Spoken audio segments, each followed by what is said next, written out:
Blog Talk Radio.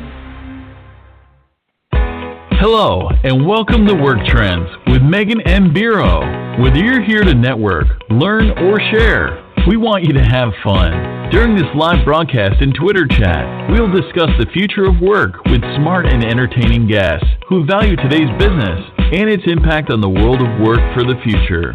Stay tuned, because we start in 3, 2, 1.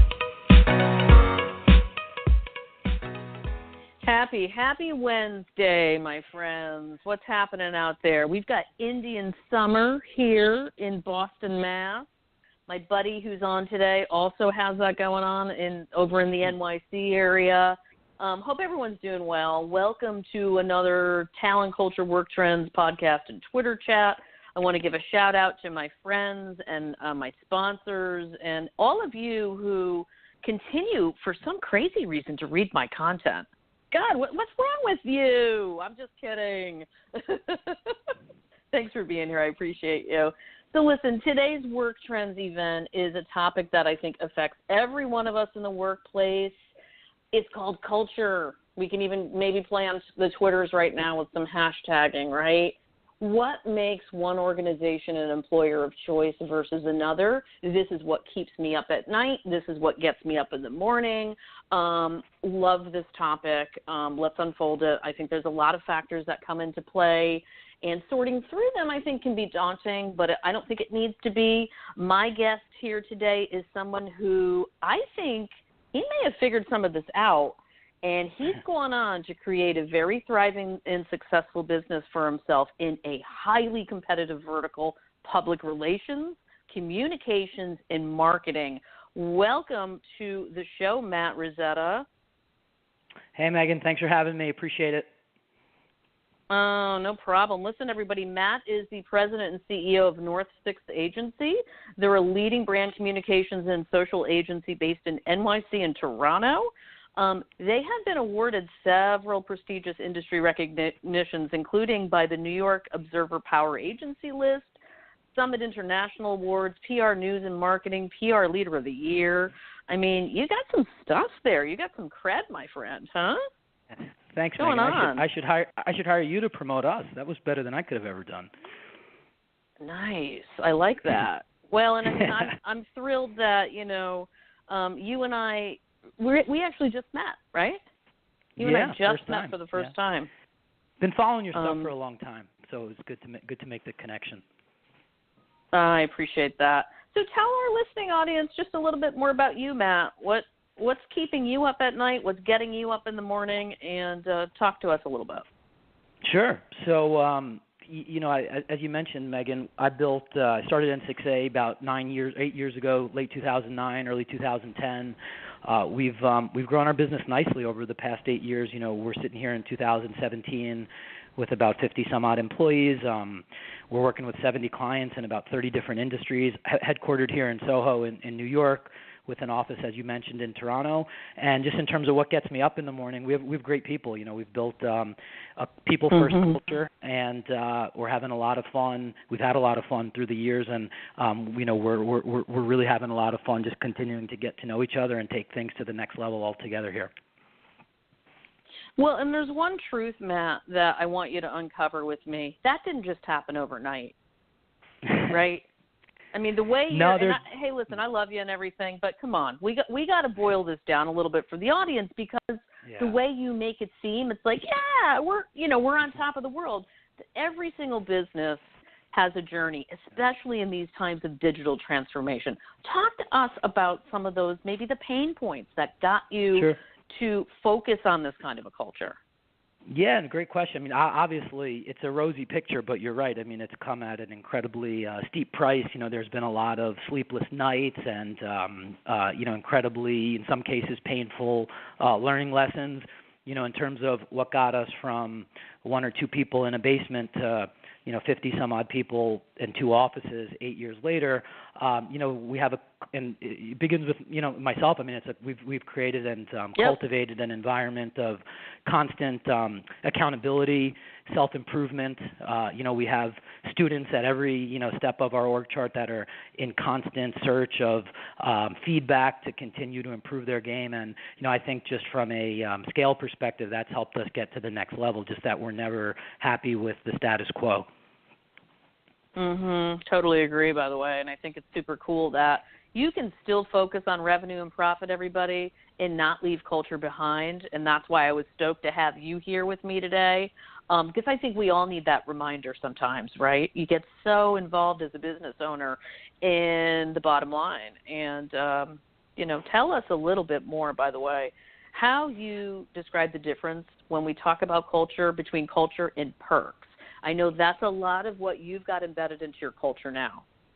Sure, absolutely. I think that's an important topic. And perks at N6A, I'm about as big a fan of perks as you'll find. I mean, and we've put our money where our mouth is. Believe me, Megan, through the years. I mean, we've probably spent well into seven figures on perks. But ultimately, perks in my mind and our team's opinion here at N6A are not what define a culture. Perks, as I see them, boil down to the 3 R's. They're all about recruiting, retaining, and rewarding employees, and that's essentially what perks are about. Culture is about the 3 I's. Culture is about inspiration, inspiring your staff, innovation, creating new ways to constantly innovate the work culture, the work environment that you're building, and the third I is identity. Culture is your identity as a business. It's what you define, your business as, and what you can identify with. So I think that's an important distinction to make. Believe me, big fan of perks, incredibly important, incredibly motivational asset to recruit, retain, and reward your employees. But perks are not what define a culture. What kind of perks are your employees enjoying these days? We have some crazy ones. We've tried to tailor make them at each level of the org chart, so they sort of speak to the love language of each one of our staff members, depending on how senior or how junior they are. But at the junior level, we give $1,000 a week salary increase away on the table to our top performer each week. Nice.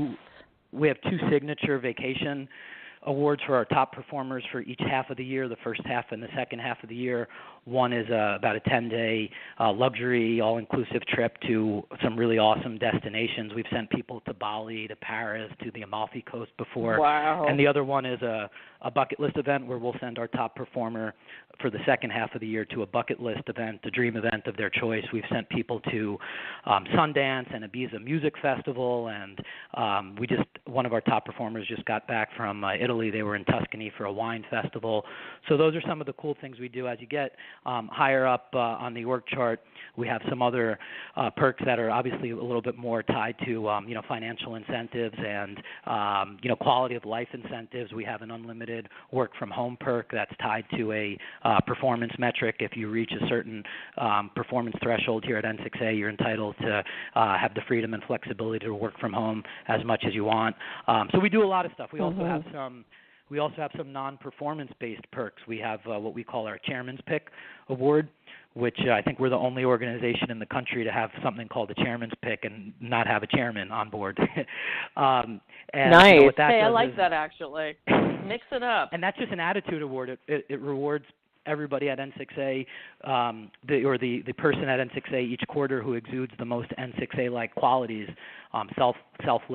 selflessness, team spirit, camaraderie, and each quarter we name a different chairman's pick, and at the end of the year they're going away to the Caribbean as 4 winners. So there's a lot of stuff we do. Matt, your inbox is exploding right now. The tweets are coming. The inbox is exploding. I hope you're ready because you've got some new potential employees on your hands. Bring it on. We're always trying to recruit the best of the best. I hear you. So listen, tell us what you believe a leader should do then to do more of this, to set the tone, right, to be an example for good culture, because I find we don't have enough of those. Yeah. Look, ultimately, it all starts at the top. It's all about, in my mind, 3 core leadership values to set the tone for culture. Number one is accountability. You know, you need at the top of the org chart, you need somebody who is willing to hold him or herself very accountable for all of the good stuff they do and then all the mistakes that they make. You know, you need a level of honesty and transparency, I think, with that level of accountability. Number two is accessibility. I think as a leader, to set the right tone for the rest of the organization to follow as far as culture, you need to be accessible.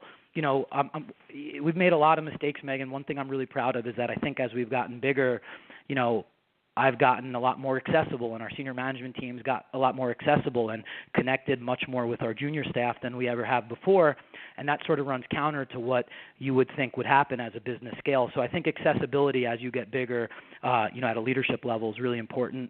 And then the third thing is I think you need a constant commitment to self-improvement, and you need your whole company, all of your employees need to see that. If they see at the top, hey, you know, Meghan is running our company and, you know, she's really holding herself accountable and committed to constantly learning and constantly improving her game, well, I'm going to do the same thing as a junior staff member. I'm going to follow.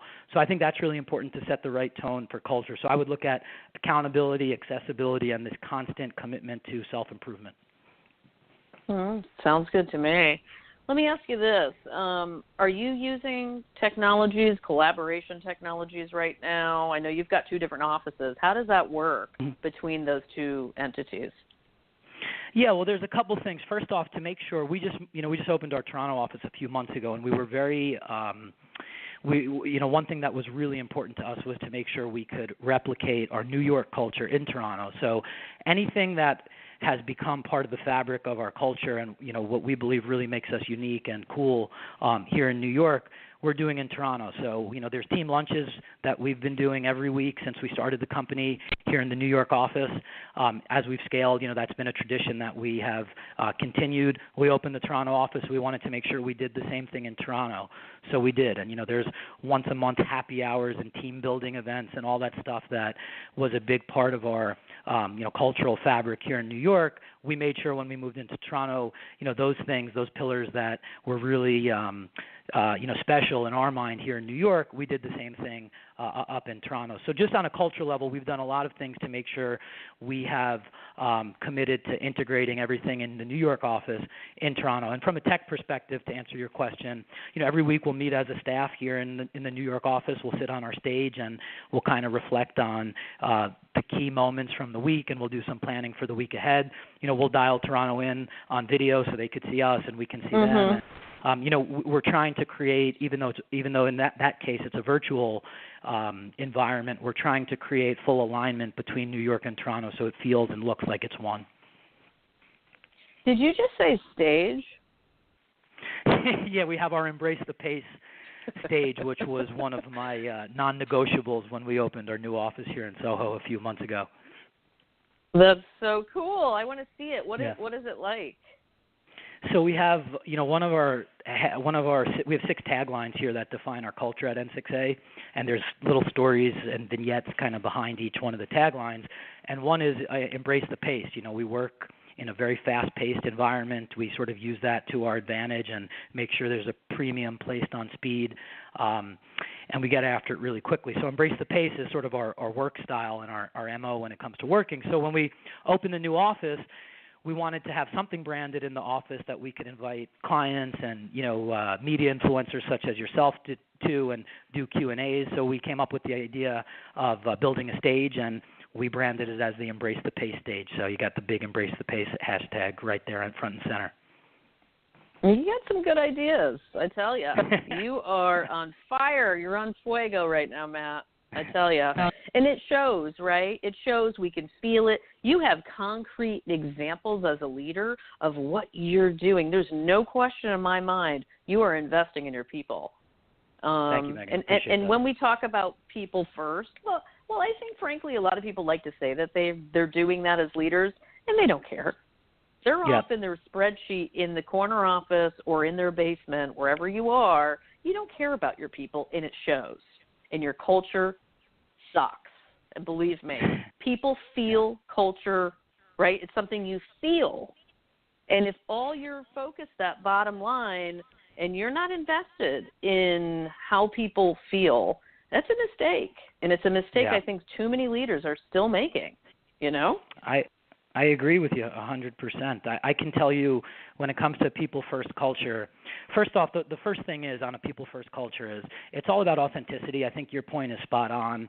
Everybody talks a good game. Every company in the world, large, mid-size, and small, talk a great game about culture. But ultimately, it comes down to authenticity. You can read all the great things about corporate culture from the outside in. You could hear about all these great things online, but when you walk off the elevator or you walk up the steps to that office, you know if the culture that you're reading and hearing about is genuine when you see it in person, right? And I think that all comes down to authenticity and consistency between the cultural message that's being communicated to the world and what the world actually sees, feels, and experiences when they show up at your doorstep. So I think authenticity is a big thing there. What's the first step in creating this people-first culture? Where do people start? Well, look, I think you need to have a vision, and I think that vision needs to be communicated very clearly to your staff. I think you need to get your people to believe and to get behind that vision, and you need everybody pulling and rowing in the same direction toward that vision. When you do that, I think there's something to be said about that. I think people first culture, ultimately, if there's not a very clear vision of here's where we're going and here's where you fit into that vision and here's what you're going to get out of it, by the way, there should be, a lot of motivation behind that. I think it's very difficult to create a people first culture if that vision is not very clearly communicated to everybody who has chosen to join you on that journey. One of the things that stands out to me about you, and you and I have yet to meet in person, but I'm sure we will, is that I feel it from you. I feel it. I sense it. There's concrete examples you're explaining to myself and the audience about perks and about your culture. The other thing I think is a magical sauce for leaders is this whole idea of keeping an open communication line between senior and junior staff. When did you learn that? Was that something that was innate for you 8 years ago? Or at what point in this business journey did you learn that was the very, very key point to making employees feel like they're part of the culture? Well, I think, look, I'm not perfect by any means, Megan. I think I have, I would be lying to you if I said I didn't. I believe I do a much better job of that today than I did 5 or 6 years ago. I think that was one of my big learning lessons through the years was that I needed to do a better job connecting with and bringing in junior staff members into the feedback process and the execution process. Ultimately, number one is that one of your greatest assets as a leader of an organization, a part of senior management, somebody who's making decisions as a business, is that you have incredible diversity of perspectives across your company as you get bigger. And I think you would be doing a disservice to yourself and your company as you scale if you didn't leverage that. Like I look across N6A and we have 50 employees with incredibly different, unique perspectives, different backgrounds, different socioeconomic upbringings. And if, as a leader, if I wasn't going to use that to my advantage as an asset, I wouldn't be doing a good job. And I think you really need to leverage those perspectives, junior staff, senior staff, different backgrounds. There's incredible value you can get out of the feedback from the different perspectives you have within your org chart. And as a leader, you need to leverage that. How do you as a leader, and Matt, maybe you can tell us a little bit about how you and I'm not going to use the word balance because I think it's ridiculous. The whole idea of work-life balance to me is totally dead. But how do you blend your life and your business and all of that? Tell us more about that. Well, that was a big turning point for me. The you that goes home, that goes home and sees your family. How are you doing all that?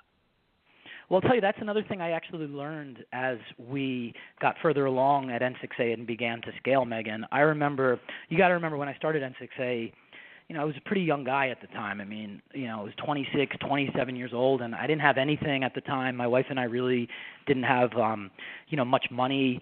I didn't have many connections being in a services business being in the services business, it's really about experience and building your Rolodex. So at 26, 27 years old, how much of a Rolodex could I really have had?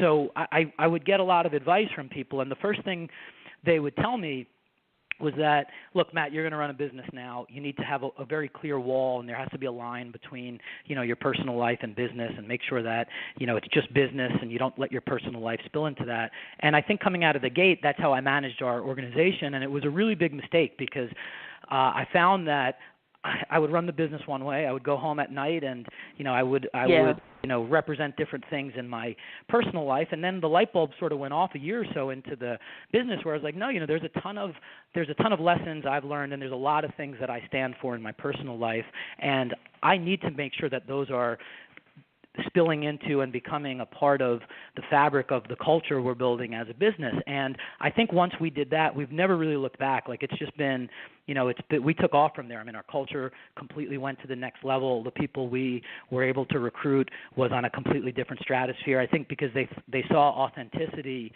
and consistency between my personal values and how I was choosing then to run our business and what we chose to stand for. The one thing I know for a fact is that it's very difficult, though, to maintain and improve culture as company scales. What is the most challenging part still today of this business and scale for you? Look, I think Steve Wynn has a great great philosophy about, as you scale, you lose. The span of control becomes a major challenge and a major issue you're faced with, and culture becomes more and more difficult to improve and even maintain, for that matter, as you get bigger. I think the way to make sure you avoid that, and forget about maintaining culture, improve culture as you scale up, it all comes down to creating a culture of constant self-improvement and accountability, because every year, as long as you have checks and balances in place, Megan, every year I'll look back at our company and I'll say, number one, did we get bigger? The answer is yes. Number two, did we get better? Because sometimes bigger and better don't necessarily go together, right? So we got bigger, but did we get better? And by better, what I mean is, are we more collaborative? Is our culture and our camaraderie better than it was the year before? Are we on an upward trajectory in terms of where our culture is going? And I think you need to hold yourself very accountable. You need to be brutally honest with your assessment on the better part as you scale, because sometimes you get bigger, but you don't think about if you got better along the way. And if you don't have these checks and balances in place, you'll keep getting bigger, but you won't be getting better in terms of culture. So I really think you need to be honest with yourself and make sure there's checks and balances where you put equally as much value on the better part as you do the bigger part. How are you, employees may tell you what you want to hear as a leader. How do you get to the heart of how they feel? How are you doing in terms of feedback, performance reviews? How does that work for you in the company right now? Well, there's a few things. From obviously we have a pretty efficient, for a company of our size, we have a pretty efficient process in place when it comes to soliciting feedback quarterly. Whether it's in anonymous form or whether it's in public form. We'll have monthly and quarterly review sessions and fireside chats where we'll talk very openly about the feedback from the staff and what we're doing to make sure we're at least listening to their feedback and bringing it into some of the decisions we're making to improve the culture as far as senior management goes. But ultimately, if you really want to get to the heart of how do you cut through the clutter of what's real feedback and what's not, you need to be genuine. I'll take our staff out at all levels for coffees every now and then, and you want to have an honest, open conversation with them about, are you happy here? What can we be doing a better job of? What can I be doing a better job of? They need to feel like there's a genuine and authentic commitment to listening to their feedback and then ultimately to acting on that feedback. And I think that comes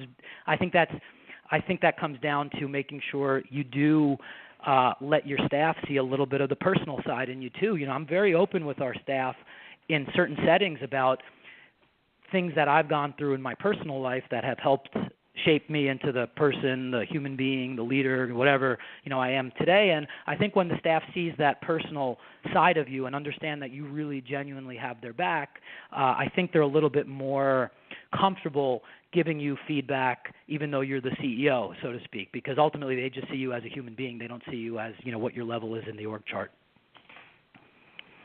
So tell me this, what tactics right now help you and the company recruit talent to a specific culture and work system that you have?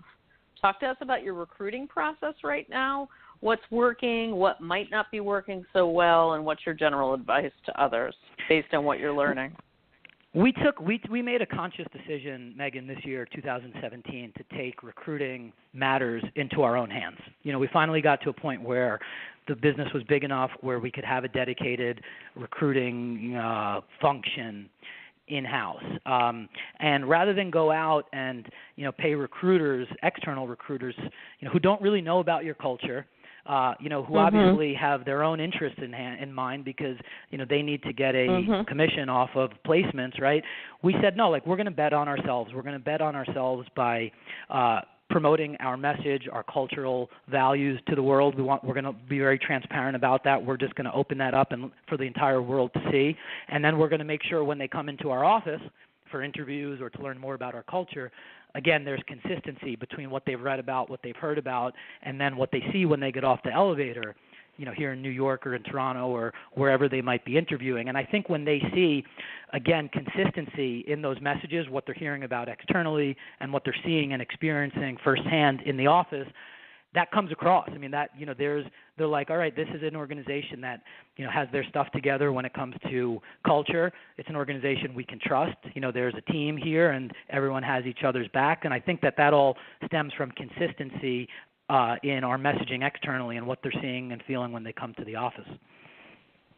Talk to us about what you're doing externally. What are your social media? What's your social media presence like? You as Matt. And what's the company's presence like? I want to hear a little bit more about that. Well, personally, I'm a lot more active on LinkedIn than I am on any of the other channels. As an organization, we're very active on Facebook and on LinkedIn, and obviously from a photos and images perspective, we're really active on Instagram. I think we take a very, very culture first mindset to our social media activity and strategy, Meghan. We have a ton of great clients, and we obviously want to promote the awesome work we're doing for our clients. But when it comes to recruiting, we want to take an internal culture first approach to how we're promoting that externally, so the world can see and get a glimpse into our work culture, what it's like to work here. And I think that that's very evident when you when you see and read and hear about us across social media. Very cool. Well, listen, we're down to only a couple more minutes left here, Matt. You've shared definitely some great advice and life experiences with us today, so I appreciate that. As we close out today's conversation, any last bits of advice you have to offer business owners that are specifically looking to improve their culture? And maybe they're even looking to do it in the next hour. That would be cool, wouldn't it? I would say, going back to the recruiting topic and how that for business leaders or business owners, or frankly flip it on the employees side, prospective employees.